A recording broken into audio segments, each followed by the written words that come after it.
Greetings, dear friends, and welcome once more to this channel. I am Ken Jerry, and I am a software developer.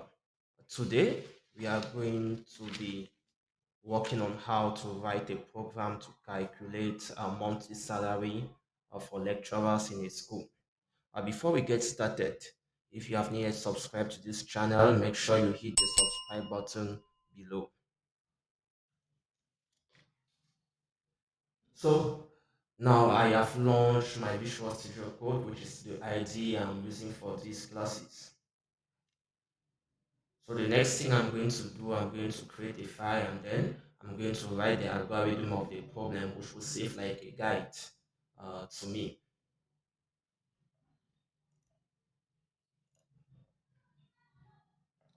So I have created an empty file.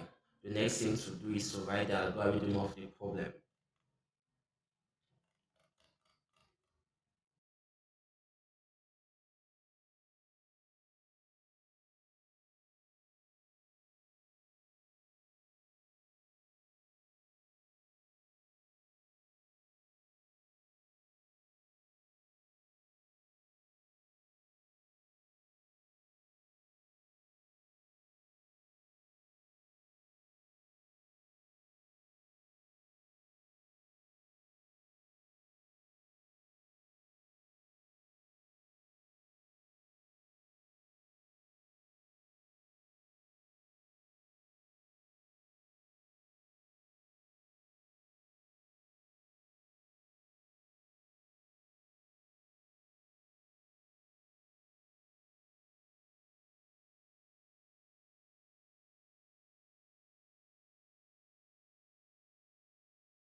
Algorithm that I have written, I'm going to save my file.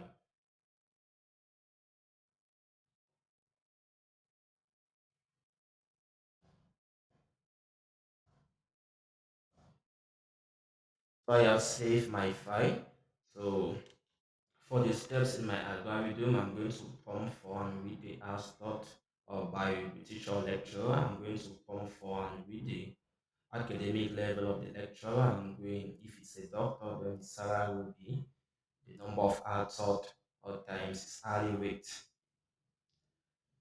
And I will do the same for if the lecturer is having a master or a bachelor. And in cases where it doesn't we can't meet those criteria, then we are going to ask the user to enter the appropriate academic level, meaning that probably they will have not entered the right academic level. And then lastly, we print the salary. So I'm going to start with the main structure of my C program.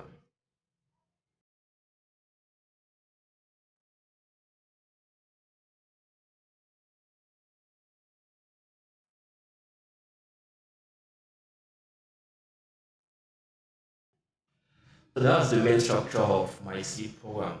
So the next thing I'm to think about are the different variables that I'm going to need in order to write this program.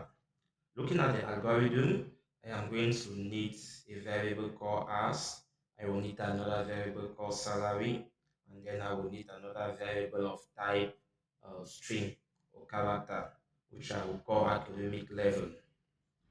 So let us declare variables.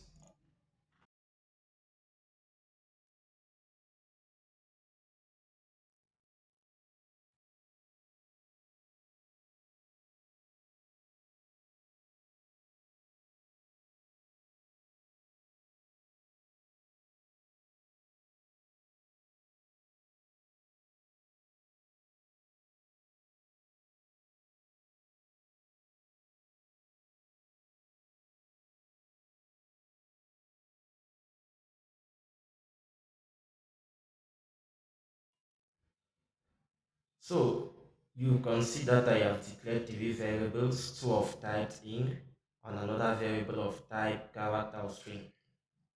It's important to note that in the C programming language, strings are regarded like an array. So here I have declared a string academic level, and I have said that this string can take up to 20 characters. So I have created an empty string. That is because strings in C are considered like an array, or they are having the nature of an array.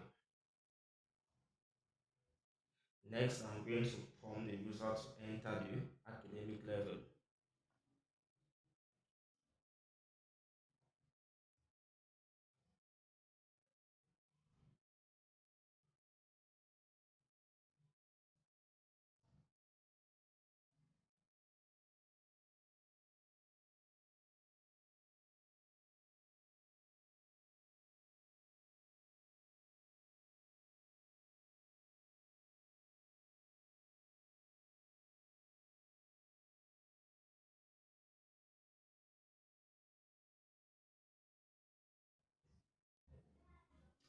So I have uh, done the two stages of the algorithm, that is prompt for and read the ask dot prompt for and read the academic level. So I have used a printf, enter the academic level, and then the format specification there is percentage %s, due to the fact that academic level is of type character. And then we have enter the ask dot format specification percentage %d because it is an integer. So I have done the two first steps of my algorithm. So I'm going to the next step, which is adding my conditional statements. So it's important to note here that to do this, we are going to make use of another directive, the string.h or directive, and we'll precisely be using the function, the string compare a function. That is the string, the strcmp a function. So for us to use that directive, then we need to add it. So I'm going to come here.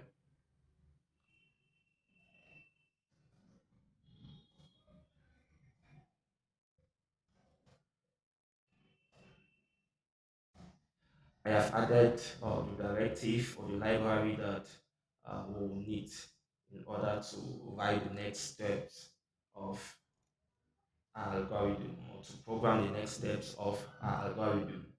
So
I have added the first step for our conditional statement, and I have made use of uh, the or logical operator. So this is to enable us to accept any to accept any form of the user input. So whether the user enter the academic level in lowercase or uppercase or capitalize with first letter, we are sure that our program is going to respond well. So we have done that. We go to the next step.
So I have added my conditional statement. Yeah, I have made use of the if, else if conditional statement in order to take into consideration all the possibilities that may exist for a user of this program. So at the level of the else, I have used a printf to prompt the user to enter the appropriate academic level, meaning that at this point the user does not enter the appropriate academic level.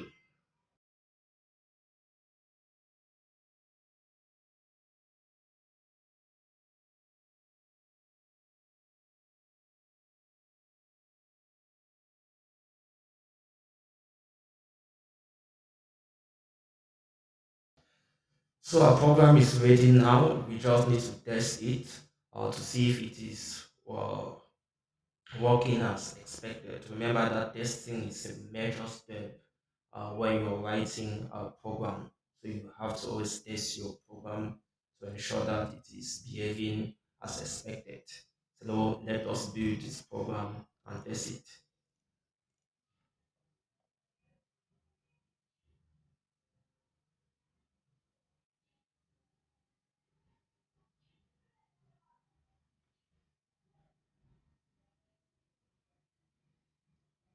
So you can see my program is perfectly well written. We have zero warning, we have zero errors, and it shows that the program has been coded in terms of the syntax. It is properly written. So let me look again.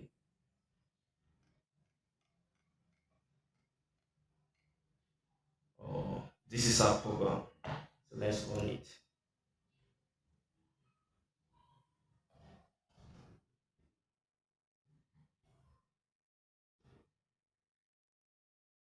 Okay. You can see our program is working perfectly. Let's test it using another value.